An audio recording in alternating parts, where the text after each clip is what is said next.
What if the guy you casually hooked up with was secretly drugging you unconscious, filming every assault as his sick trophy? And on the night you finally fought back, he strangled you, beat you, and recorded your dying moments too. That's the stomach-turning reality behind Caught on Camera, the most horrific last moments ever heard true crime documentary. Captured brutally by the thumbnail, he filmed her dying. Because nothing triggers that primal fear faster than a hidden predator turning trust into filmed murder, keeping the final struggle as his forever secret. It started with a 22-year-old packing up for college in a new town, chasing counselor dreams after years caring for family. Quick romance with an old friend turns controlling, protection order filed, fresh apartment and bar nights feeling like freedom again. But one overlooked hookup from months earlier kept coming back late at night, slipping drugs to knock her out cold and record the assaults. Until August 7, 2015, when her best friend walks in. Body face down, ice cold, apartment trashed, strangulation marks, blunt force head wounds, sexual assault. And a bloody fingerprint smeared on the sheet that would unlock his phone full of horrors. How does that one print expose months of secret videos, forcing a plea that buries footage too shocking for trial? January 2015 rolls in and 22-year-old Heather Nicole Maples loads up from Texas, driving to Murfreesboro, Tennessee, after scoring acceptance to Middle Tennessee State University. Eyes set on becoming a counselor, driven by years spent caring for her little brother with special needs, always the one stepping up with that warm, giving heart everyone loved. She lands temporarily with old friend Chaz. Romance ignites quick, but 3 months later control surges, jealousy flaring, arguments piling until she packs out and files a protection order to shut it down for good. Clean slate fires up. New apartment at the Cove at Center Point. New leasing office job where she clicks instantly with coworker Kelsey, turning into inseparable best friends trading shifts and stories. New nights hitting spots like Gentleman Jim's Bar, soaking in that college town freedom and finally breathing easy. But cutting through it all is Brandon Richmond Bowling, another 22-year-old MTSU student she'd casually hooked up with earlier. Nothing heavy, seemed no big deal at the time.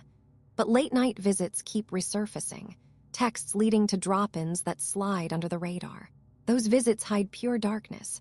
Drugs slip to knock her out cold, assaults filmed straight to his phone as sick trophies, stacking a secret stash month after month while daily life rolls normal.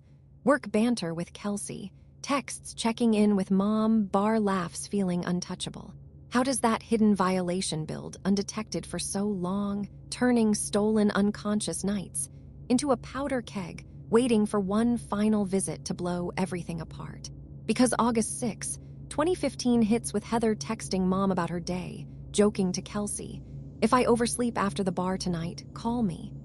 And if no answer, just come drag me out," while the overlooked connection circles back one last time, launching the chain that ends in a discovery ripping lives open. August 7, 2015 dawns and best friend Kelsey starts calling. No answer on yesterday's oversleep joke, so she heads straight to the Cove apartment, pushes the unlocked door, steps inside, and everything shatters. Heather lies face down on a mattress dragged into the living room, legs hanging off the edge, wearing only a bra, body already rigid and ice cold, no sign of life. Apartment wrecked, furniture overturned, clear fight everywhere, blunt force wounds crushing her head, deep strangulation marks around her neck, brutal sexual assault evident.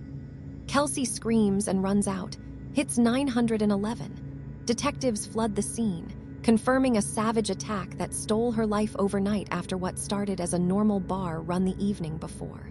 One standout clue screams breakthrough. A perfect bloody fingerprint smeared bold on the bedsheet, pristine and ready for a match. Suspects surge fast. Jealous ex back in town that night. The guy who dropped her off at 2:30 a.m., late-night Snapchat contact. All pulled in hard, alibis tested, prints and DNA checked. Tension cranking as they clear one after another with nothing sticking. How does that bloody print wait untouched, while red herrings fall away? Until phone records haul the overlooked predator back into the light and force open a phone packed with secret videos no one knew existed.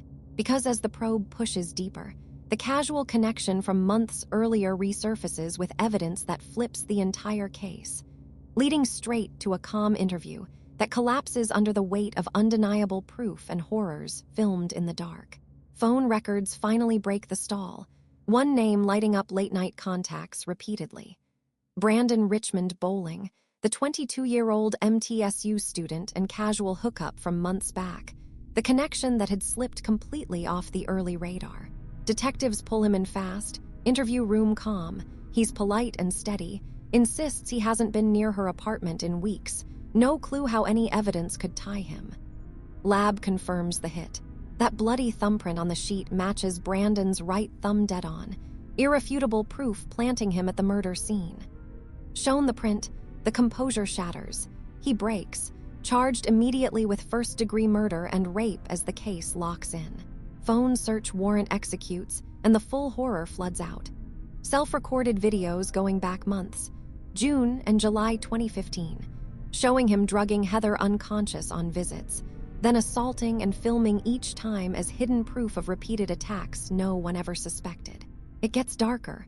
Prosecutors piece together the fatal August night as the breaking point. She either realized the pattern or resisted hard, sparking the strangulation, head blows, sexual assault. All captured again on video. Footage the DA described as one of the most shocking he'd ever encountered. How does evidence this devastating push straight to a plea, sealing those recordings away forever and sparing a trial that would force the family to relive the filmed nightmare in public? Because in February 2018, facing the videos as unbreakable proof, Brandon pleads guilty to second-degree murder and aggravated rape. 40 years flat handed down. No early parole possible. The family backing the deal to keep the footage buried and protect what privacy remains after the violation. February 2018 hits and Brandon Richmond Bowling faces the wall of evidence. The fingerprint tying him to the scene, the phone videos of months-long drugged assaults, the final filmed struggle that turned deadly, forcing him straight into a plea with no way out. Prosecutors gear up for trial, ready to roll those recordings in court. Footage so brutal the DA ranks it among the worst he's seen, capturing the repeated violations and the fatal night's raw violence second by second. Family stares down the nightmare choice. Fight for first degree and risk public playback, ripping open every intimate horror, or take the deal sealing the videos forever while locking him away hard. They back the plea. Brandon admits guilt to second-degree murder and aggravated rape, sentenced to 40 years flat starting at 22. No parole shot for decades, caging him through his prime years. The deal buries the footage deep, shields what's left of privacy, ends the case without forcing a courtroom replay of the filmed nightmare that stole Heather's fresh start. She never walked into her first MTSU class, never turned her caring heart into the counselor career she'd chased after years looking after her brother. In quiet college towns, in late-night visits that seem harmless. How many hidden cameras are already rolling right now, stacking secret trophies, waiting for the night someone fights back and trust turns into filmed death?